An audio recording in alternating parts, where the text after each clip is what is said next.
क्या हाल है average Indian family. मैं शिवाय कपूर स्वागत करता हूं आपका एक नई वीडियो में। दोस्तों, इस वीडियो में मैं एक गाड़ी का रिव्यू देने वाला हूं। ये मेरी पर्सनल कार है। ये नई कार तो नहीं है, इस कार को ऑलमोस्ट 10 मंथ्स होने वाले हैं। ये मैंने जून 2024 में ली थी। मैंने सोचा कि आपको इसके बारे में बताना चाहिए क्योंकि ये कार वाकई में अच्छी है और ये धीरे धीरे सबकी फेवरेट भी होती जा रही है। कंपनी वालों को होश नहीं है, इसकी बुकिंग पे बुकिंग होती जा रही है।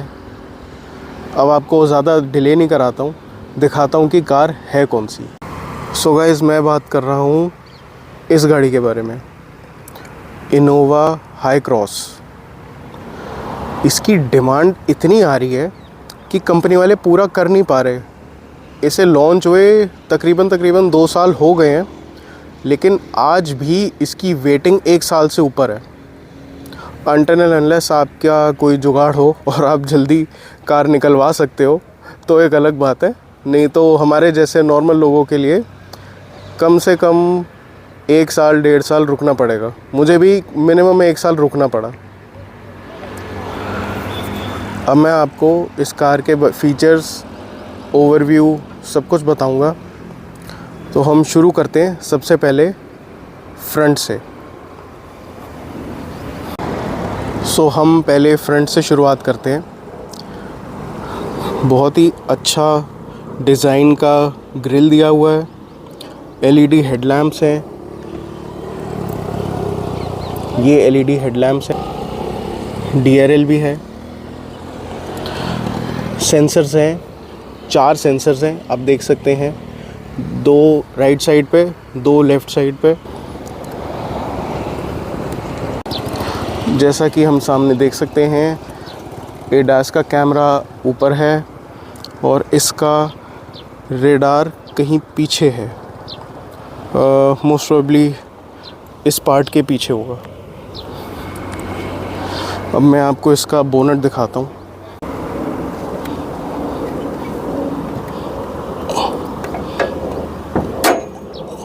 काफ़ी हैवी है, ये देखिए, काफ़ी हैवी है। इतनी महंगी गाड़ी है, कंपनी को कम से कम हाइड्रोलिक्स तो देने चाहिए थे इसके अंदर, बट नहीं, ये पुराने स्टाइल का स्टैंड दिया है। बाकी आप देख सकते हैं इंजन एंड इलेक्ट्रिक मोटर दोनों यहाँ पे प्लेस्ड हैं। काफ़ी स्पेस दिख रही है इसमें। चलो इसको बंद करते हैं। साइड प्रोफाइल की बात करें, कट्स, क्रीसेस बहुत अच्छे लग रहे हैं। कि 18 इंच के व्हील्स भी हैं इसके अंदर।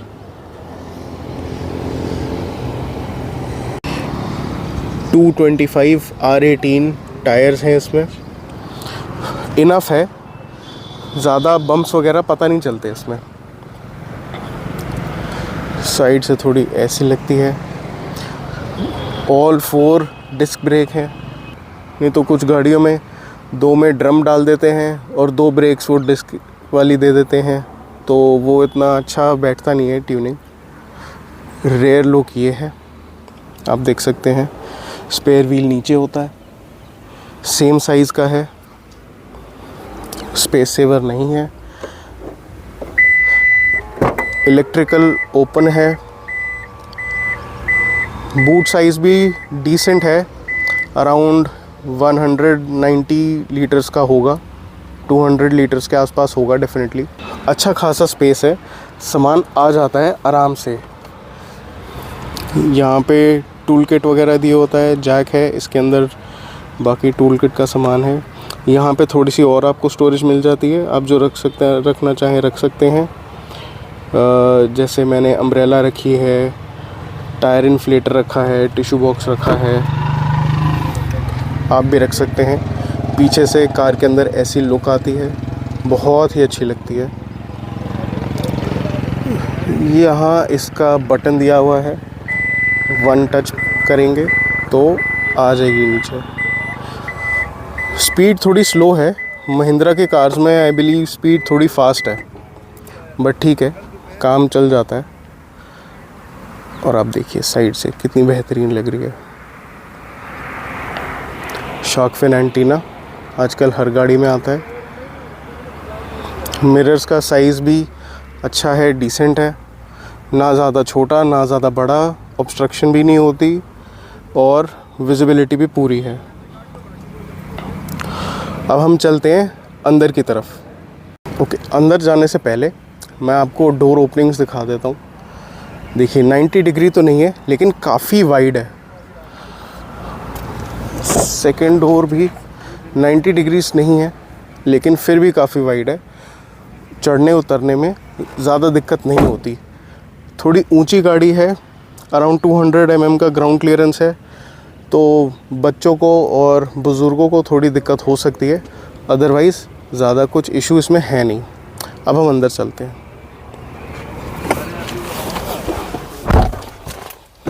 अब हम करते हैं कार को स्टार्ट। यहाँ पुश बटन है साइड में, ब्रेक प्रेस करके बटन प्रेस करा तो ऑन हो गई। जैसे आजकल की गाड़ियाँ होती हैं, ऑलमोस्ट सभी में पुश बटन मिल जाता है। ओके, तो जैसा कि आप देख पा रहे हैं अंदर व्यू थोड़ा ऐसा है।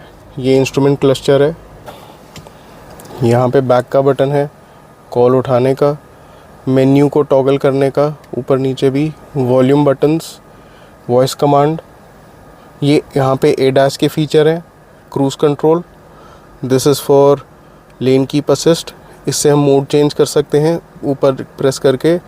यहाँ से हम अडेप्टिव क्रूज़ कंट्रोल का डिस्टेंस सेट कर सकते हैं।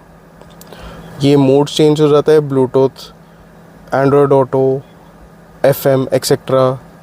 ये कैंसिल का बटन है क्रूज़ कंट्रोल के लिए। ये क्रूज़ कंट्रोल के सेट एंड रीसेट। ये म्यूज़िक में काम आता है आगे पीछे टॉगल करने के लिए।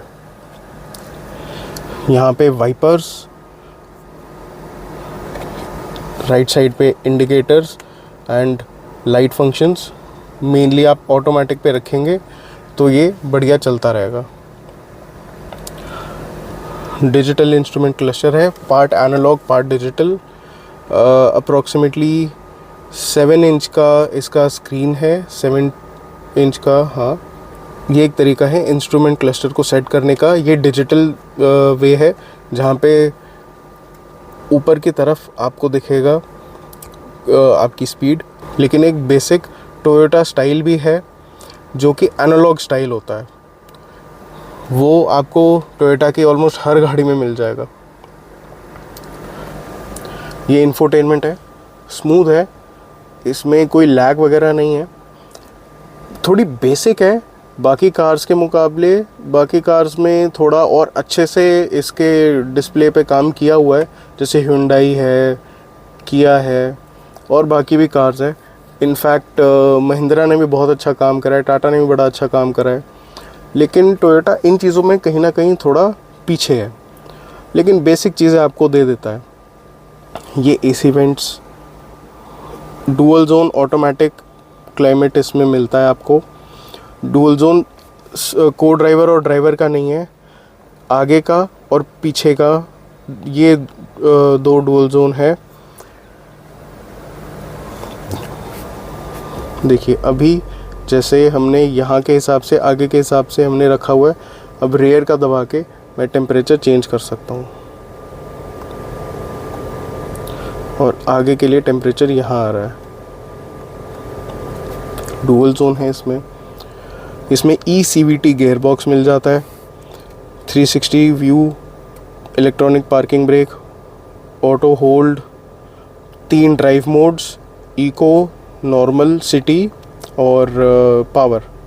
एक EV मोड भी मिलता है, जब इसकी बैटरी थोड़े सफिशिएंटली चार्ज्ड होती है तो आप थोड़ी सी देरी के लिए इसको EV मोड पे भी चला सकते हैं। लेकिन उसको चलाने का एक तरीका होता है, अगर आप ज़्यादा हार्ड एक्सेलरेट करोगे तो वो EV मोड से उसी टाइम चला जाएगा, अगर आप आराम से चलाओगे तो EV मोड पे चलता रहेगा।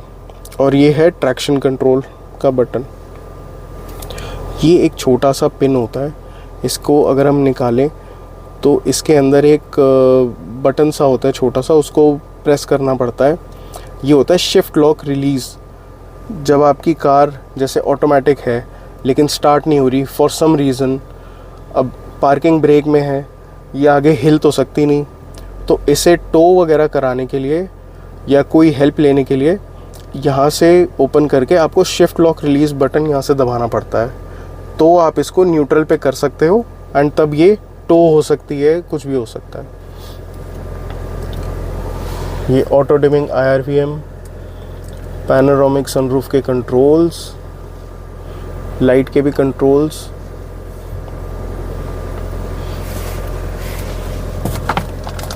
ड्राइवर और को ड्राइवर दोनों के सनशेड्स में आपको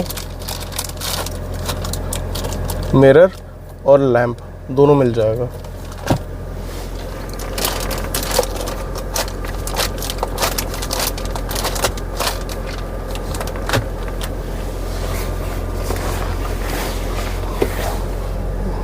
साइड से इतना अच्छा व्यू आता है, ग्लास एरिया काफ़ी बड़ा है, छोटा नहीं है। JBL के स्पीकर्स हैं, अराउंड 10 स्पीकर्स हैं इसमें। सिस्टम अच्छा है। यहाँ आपको 2 पोर्ट्स मिल जाते हैं, ये टाइप C का और ये नॉर्मल USB का। एंड्रॉयड ऑटो यहाँ से चलता है, वायरलेस। लेकिन एक चीज़ मुझे समझ नहीं आती इसमें कि इतनी महंगी गाड़ी है, एंड्रॉयड ऑटो और एप्पल कारप्ले दोनों दिए हुए हैं, लेकिन एप्पल कारप्ले वायरलेस है और एंड्रॉयड ऑटो ओनली वायर्ड है, जो कि यहाँ से चलेगा। This is a big bummer, because Android वाले भी ये गाड़ी चलाते हैं। ऐसा नहीं है कि सिर्फ एप्पल लेने वाले ही ये गाड़ी चलाते हैं, कि मुझे चीज़ थोड़ी ठीक नहीं लगी। बाकी यहाँ पे एक थोड़ी स्पेस दी हुई है, यहाँ पे एक 12 वोल्ट का सॉकेट है। यहाँ पे भी रात को एम्बिएंट लाइट चलती है, थोड़ी हल्की चलती है पर सही है। ग्लव बॉक्स मिल जाता है आपको डिसेंट साइज़ का, ठीक है। आपको यहाँ पे 4 कप होल्डर मिल जाते हैं आगे की तरफ, एक यहाँ ड्राइवर के साइड, 2 यहाँ आर्मरेस्ट के पास और एक यहाँ को ड्राइवर के पास। अगर मैं इस साइड आऊँ तो ऑटो फोल्ड का बटन है, यहाँ राइट लेफ़्ट कर सकते हैं। ये मिरर्स को हम साइड व्यू मिरर्स को मैनेज कर सकते हैं इससे। लॉक अनलॉक विंडोज़ का, ऑल 4 पावर विंडोज़ इसमें मिल जाती हैं आपको। ये ऐसा नहीं कि सिर्फ ड्राइवर वाली है, चारों विंडोज़ आपको पावर विंडोज़ मिल जाती हैं। इसमें हमको मेमोरी फंक्शन मिल जाता है सीट्स का, 2 ऑप्शन मिल जाते हैं मेमोरी के, काफ़ी है, डिसेंट है। और ये जो सीट्स हैं, जो ड्राइवर सीट है वो इलेक्ट्रिकली एडजस्टेबल है 8 वे, लेकिन जो को ड्राइवर की सीट है वो मैनुअली एडजस्टेबल है। अब आप देखें ग्लव बॉक्स, काफ़ी अच्छा स्पेस है इसके अंदर, लेकिन ये ट्रेडिशनली यहाँ आगे से खुलने की बजाय यहाँ साइड से ओपन होता है। एक ये थोड़ा सा चेंज है, अदरवाइज़ बाकी सब ठीक है। कैबिन आप देखें आगे से बहुत अच्छा व्यू है, काफ़ी एयरी है, कहीं से भी घुटन जैसा नहीं लगता। अब हम चलते हैं पीछे की तरफ। अब हम आ गए हैं मिडिल रो में। ये आगे ड्राइवर वाली सीट मेरे हाइट के हिसाब से एडजस्टेड है, मेरी हाइट है 5'9". ये देखिए कितना स्पेस है। ऑल्दो इस कार में आपको सफारी और XUV 700 के जैसे बॉस मोड तो नहीं आता, पर उसके बिना भी स्पेस बहुत है। इस कार में एक फीचर और है जो बाकी कार्स में नहीं है, जो कि है ये ऑटोमैन सीट्स। ये ऑटोमैन सीट्स वाला फंक्शन मैं आपको थोड़ी देर में दिखाऊंगा। यहाँ का सेकंड रो का ऑटोमेटिक क्लाइमेट कंट्रोल, यहाँ से टेम्परेचर कंट्रोल होता है ऑटोमेटिक। ये ऑटो जो होता है ये फ़ैन के लिए होता है, ये टेम्परेचर नहीं करता। This button is to lower the fan, this button is to fasten up the fan. ये जो बटन है इससे, एक मिनट इसको कम कर देता हूँ। ये जो बटन है इससे सीलिंग लाइट्स ऑन ऑफ होती हैं। 4 मोड में ये चलती है, 100%, 75%, 50 एंड 25। यहाँ है सीलिंग लाइट्स जैसा कि आप देख सकते हैं, और पैनोरामिक सनरूफ है, काफ़ी बड़ी है। आपको बिल्कुल भी देख के ऐसा नहीं लगेगा कि पैनोरामिक सनरूफ के नाम पे छोटी सी दे दी है। अच्छी खासी सनरूफ है, सेकंड रो के हेड के पास तक पहुंचती है ऑलमोस्ट। काफ़ी अच्छा इसका सनरूफ का एरिया है, काफ़ी खुली लगती है इससे गाड़ी, एक्चुअली काफ़ी ज़्यादा स्पेशियस लगती है। अब हम चलते हैं थर्ड रो में। पहले आप एक ओवरव्यू यहाँ से ले लीजिए, फिर अब मैं आपको थर्ड रो में चल के दिखाता हूँ।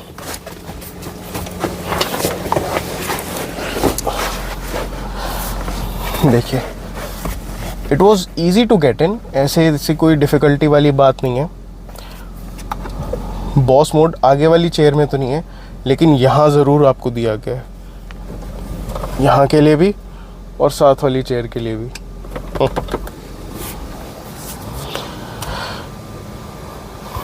थर्ड रो में स्पेस ठीक है, बैठ सकते हैं। बहुत ज़्यादा लंबी ड्यूरेशन के लिए लंबे लोग बेशक ना बैठ पाएँ, लेकिन सिटी ट्रिप्स के लिए या 2 घंटे 3 घंटे के लिए भी बंदा बैठ सकता है। ज़्यादा दूर जाना हो आपको, 4 घंटे 5 घंटे 6 घंटे की जर्नी है, तो थोड़ा मुश्किल होगा नॉर्मल हाइट के लोगों के लिए। बट अगर बच्चे हैं या वो लोग बैठे हैं जिनकी हाइट थोड़ी सी कम है, वो यहाँ पे इजीली मैनेज कर सकते हैं। यंग एडल्ट्स भी बैठ सकते हैं। बाकी यहाँ पे स्पेस दी हुई है, 2 कप होल्डर्स इस साइड हैं, 2 कप होल्डर्स इस साइड हैं, 12 वोल्ट का सॉकेट है, सीट बेल्ट्स है, हेडरेस्ट है, 3 हेडरेस्ट हैं एक्चुअली। जो मिडल वाला हेडरेस्ट था वो मैंने भी साइड में रखा हुआ है। यहाँ फ़ोन रखने की जगह है, उस साइड भी है, इस साइड भी है। ग्रैब हैंडल है चढ़ने के लिए, ऊपर भी है, यहाँ पे भी एक टच दे रखा है ग्रैब हैंडल का। ओवरऑल थर्ड रो भी इसकी कंफर्टेबल है, अपने अपने एसी वेंट हैं यहाँ पे, और मुझे यहाँ पे बैठ के बिल्कुल भी ऐसा नहीं लग रहा कि मुझे घुटन महसूस हो रही है या क्लॉस्ट्रोफोबिक बिल्कुल भी महसूस नहीं हो रहा, क्योंकि यहाँ पे आप पीछे से बैठ के एक बार देखिए व्यू कितना अच्छा है। ग्लास एरिया बहुत है, उस वजह से कार बहुत खुली लग रही है। और जब इतना ग्लास एरिया होता है तो घुटन महसूस होती नहीं। एक्चुअली घुटन महसूस तभी होती है जब थोड़ी ज़्यादा कवर्ड हो और ये पैनल्स और छोटे हों, विंडोज़ और छोटी हो, तब महसूस होती है। एक तो सनरूफ होने की वजह से थोड़ा ज़्यादा ओपननेस फील होती है। ठीक है, यहाँ से भी आप बूट ऑपरेट कर सकते हैं इजीली, कोई टेंशन नहीं है। एक यहाँ पे आपको ट्रे मिल जाती है, 2 कप होल्डर्स और मिल गए, यहाँ पे थोड़ा और सामान आप रख सकते हैं इजीली। मिडिल रो में 2 कप होल्डर्स आपको जगह और मिल जाती है ईच साइड के लिए, अपने अपने रिस्पेक्टिव डोर के पास। अब हम चलते हैं आगे और इसको ड्राइव करके देखते हैं, और मैं आपको इसे ड्राइव करके दिखाता हूँ। चलिए, ड्राइव करने से पहले मैं आपको इसका ऑटोमैन सीट का फंक्शन दिखा देता हूँ। यहाँ पे 2 बटन्स हैं जिनके 2 एंड्स हैं। ये वाला जो बटन है ये लेग रेस्ट के लिए है, अंडर थाई सपोर्ट, काफ मसल्स, इसके लिए। आप देखिए ये ऐसे आगे जाएगा, और ये जो बटन है इससे ये सीट रिक्लाइन हो जाएगी।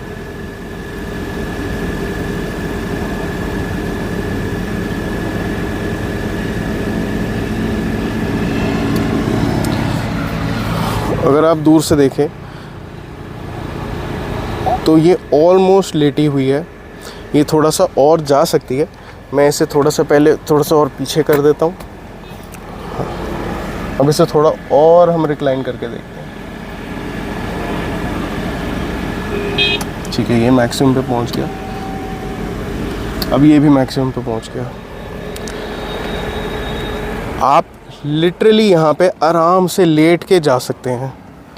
ये ऑटोमैन सीट्स जो हैं, ये बहुत बड़ा एक फ़ीचर है जिसकी वजह से ये कार बहुत ज़्यादा डिमांड में है। तो चलिए मैं आपको ये ड्राइव करके दिखाता हूँ कार। पहले पार्किंग ब्रेक से ड्राइव पे जाएंगे एंड देन स्लोली एक्सेलरेट।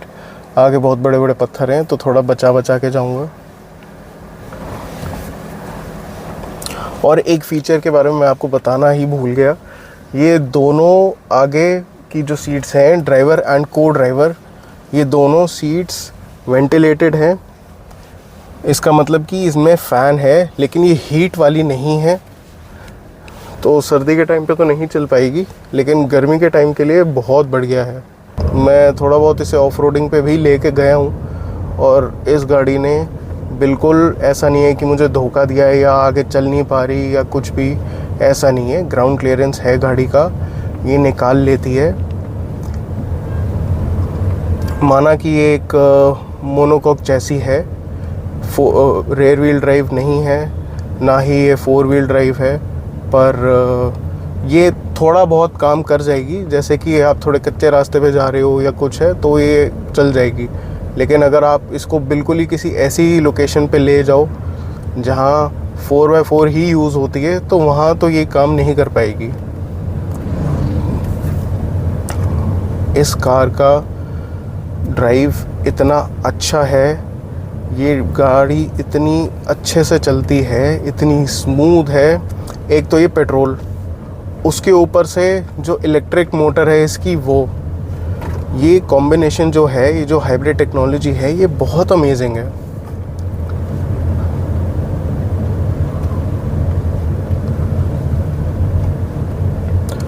और ये कार सेफ़ भी बहुत है, ये कार सेफ़ भी बहुत है। एडास फीचर्स भी हैं, आलतू फालतू एडास के फ़ीचर नहीं हैं जैसे टाटा ने दे रखे हैं। 4-5 एडास के फ़ीचर हैं, लेकिन जो काम के हैं। Front collision warning, adaptive cruise control, front emergency braking, rear cross traffic alert, lane keep assist, lane departure assist, ये चीज़ें हैं जो अच्छी हैं, काम की है। ब्लाइंड स्पॉट मॉनिटरिंग भी है। और अगर आप सोचें कि इनोवा है, ज़्यादा खींचती नहीं है, ज़्यादा पावर नहीं है, तो ऐसा नहीं है। 180 हॉर्स पावर इस गाड़ी के अंदर है और इलेक्ट्रिक मोटर भी है इसमें, जो कि इसको काफ़ी ज़्यादा हेल्प करती है एकदम से भगाने में। लेकिन एक चीज़ का ध्यान रखिएगा, ये एक MPV है। ये अगर आप इसको भगाएंगे तो ये तेल भी खूब पिएगी, और अगर ज़्यादा तेल पिएगी तो आपका BP भी बढ़ेगा, ज़्यादा खर्चा भी होगा। तो मेरा तो सजेशन यही है कि इस कार को आप आराम से चलाइए। ये एक कंफर्टेबल फैमिली कार है, इससे कंफर्टेबल फैमिली कार अभी तक तो इंडिया में नहीं है, इससे ज़्यादा कंफर्टेबल नहीं है। ये गाड़ी बहुत अच्छी है। मुझे ये ऑन रोड पड़ी 37 लाख की। अगर आपका इतना बजट है, अगर आप इतना अफोर्ड कर सकते हो, तो आपको ये ज़रूर लेनी चाहिए। 10 महीने में मैंने इसको बहुत ज़्यादा तो नहीं चला पाया, लेकिन करीब 10,300-400 किलोमीटर तक मैं इसको चला चुका हूँ। और मेरा एक्सपीरियंस ये है कि ये गाड़ी बहुत बढ़िया है, बहुत कंफर्टेबल है, स्पेशली हाईवेज़ पे और सिटी में ये गाड़ी बहुत अच्छा परफॉर्म करती है। अगर आप इसको आराम से चलाते हैं, नॉर्मल जो सिटी के लिमिट्स हैं या हाईवे की स्पीड लिमिट्स हैं उसके अंदर चलाते हैं, तो आपको ये बिल्कुल भी दिक्कत नहीं देगी। हाँ, लेकिन अगर आप ये चाहते हैं कि भाई मैं तो अपनी कार को बहुत तेज़ चलाऊँ, 120, 130, 40, 50 तक मैं भगाता रहूँ, हाईवे पे खूब तेज़ गाड़ी चलाऊँ, तो मैं सजेस्ट करूँगा ये गाड़ी आपके लिए नहीं है। क्योंकि ये गाड़ी फिर काफ़ी ज़्यादा आपका फ्यूल पिएगी। ये तभी खुश रहती है जब आप इसको आराम से चलाते हो। ये एक अच्छी क्रूज़र है। हाँ, आप इसको फास्ट चला सकते हो, 100-110 पे ये कुछ नहीं कहती, और फ्यूल भी ऐसे नहीं पिएगी। पर ये है कि अगर आप फास्ट चलाओ, रैश ड्राइविंग करो, तो बार बार ब्रेक करोगे, बार बार फास्ट एक्सेलरेट करोगे, तो उसमें ये क्या, कोई भी गाड़ी आपको माइलेज बहुत कम देगी। बाकी अगर बात करें इसके मॉडिफिकेशंस या एक्सेसरीज़ की, तो मैंने कुछ ख़ास चेंज नहीं किया है इसमें। मैंने सिर्फ इसका मैट्स चेंज किए हैं और डोर वाइज़र लगाए हैं, मड फ्लैप लगाए हैं। ये 3 बेसिक चीज़ें अभी तक लगाई हैं, और मैंने अभी तक कोई मॉडिफिकेशन नहीं कराई। मैं थोड़ा बहुत डरता हूँ मॉडिफिकेशन कराने से। एक तो इतनी महंगी गाड़ी है, ऊपर से अगर मॉडिफिकेशन कराते हुए ज़रा सी तार इधर की उधर हो गई तो लेने के देने पड़ जाएंगे भाई साहब। और मैं तो सजेस्ट ये करूँगा कि अगर आपको मॉडिफिकेशंस करानी है, कुछ चेंज कराना है गाड़ी में, तारें छिड़वानी है, तो वारंटी ख़त्म होने के बाद कराओ। 5 साल में 7 साल में वारंटी ख़त्म हो जाती है, तब आप करा सकते हो। पर अगर तो आपको फ़र्क ही नहीं पड़ता और आपको इतनी लंबी गाड़ी रखनी भी नहीं, ये क्या, कोई भी गाड़ी 5 साल 7 साल आपको रखनी ही नहीं, तो ठीक है, जो मर्ज़ी आए कराओ। आपका अपना पैसा, जितना मर्ज़ी जहाँ मर्ज़ी लगाना है आप लगा सकते हो। बाकी इस गाड़ी की ड्राइव बहुत ही शानदार है और व्यूइंग एंगल भी बहुत अच्छा है। इस कार की जो सीट्स हैं काफ़ी अच्छी पोजीशन पे है, एक कमांडिंग पोजीशन पे है, सब कुछ दिखता है, बोनट क्लियरली दिखता है। और इस गाड़ी की लुक्स भी बहुत अच्छी हैं, दूर से जाती है बड़ी अच्छी लगती है दिखने में। आप डेफिनेटली इस कार को यूज़ कर सकते हैं। गाइस, ये इतनी साइलेंट गाड़ी है ना कि मैं आपको क्या बताऊं। ये जब ईवी मोड पे चलती है, बैटरी पे चलती है, और एकदम चुप, सिर्फ टायर की थोड़ी सी नॉइज़ आती है, अदरवाइज साइड में से निकल जाए ना पता नहीं चलता। कई बार कोई साइड में से वॉक कर रहा होता ना, उसको पता नहीं चलता, हॉर्न मारना पड़ता है, तब लोगों को पता चलता है गाड़ी कोई जा रही है। जैसे कि देखा आप लोगों ने, इस गाड़ी में बहुत सारे फीचर्स हैं, कुछ फीचर्स नहीं भी हैं, लेकिन ठीक है, इसमें उतने फीचर्स हैं जिनमें आपका काम चल जाता है, लेकिन वो फीचर्स अच्छे से काम करते हैं। इसमें सॉफ्टवेयर इशू वाली कोई चीज़ नहीं होती, जैसे आजकल कई गाड़ियों में आ रही है, कई नई इलेक्ट्रिक गाड़ियों में भी सॉफ्टवेयर इश्यूज़ आ रहे हैं। इसमें ऐसा कुछ नहीं है। ये गाड़ी थोड़ी महंगी ज़रूर है, लेकिन साथ में आपको टोयोटा की रिलायबिलिटी भी मिलती है, तो आप 110% इस कार को ले सकते हैं। ये कार बहुत कैपेबल है, बहुत कंफर्टेबल है, आपको कहीं भी दिक्कत नहीं आने वाली इस कार में। एक चीज़ है कि आप इसे ऑफ रोडिंग पे ना लेके जाएं। सिटी में चलानी है, हाईवेज़ पे चलानी है, या थोड़े कच्चे रास्तों पे भी जानी है, ये गाड़ी सब कुछ कर सकती है। इसकी माइलेज भी अच्छी निकलती है, डिपेंडिंग ऑन आपकी ड्राइविंग कंडीशंस कैसी हैं। अगर आप बहुत तेज़ चला रहे हैं तो फिर इतना ज़्यादा माइलेज नहीं देगी, बट अगर आप आराम से चलाते हैं तो ये अच्छी माइलेज भी दे देती है। तो दोस्तों, इस वीडियो के लिए इतना ही। अगर मैंने इसके कुछ फीचर्स मिस कर दिए हों, आपको ऑनलाइन दिखे हों, तो माफ़ कर देना। नई व्लॉगिंग करनी स्टार्ट करी है, तो कुछ दिक्कत हो जाए तो उसके लिए पहले से ही सॉरी। बाकी अगर आपको ये वीडियो पसंद आई तो इसको लाइक करना, शेयर करना, चैनल को सब्सक्राइब करना। Thank you, take care.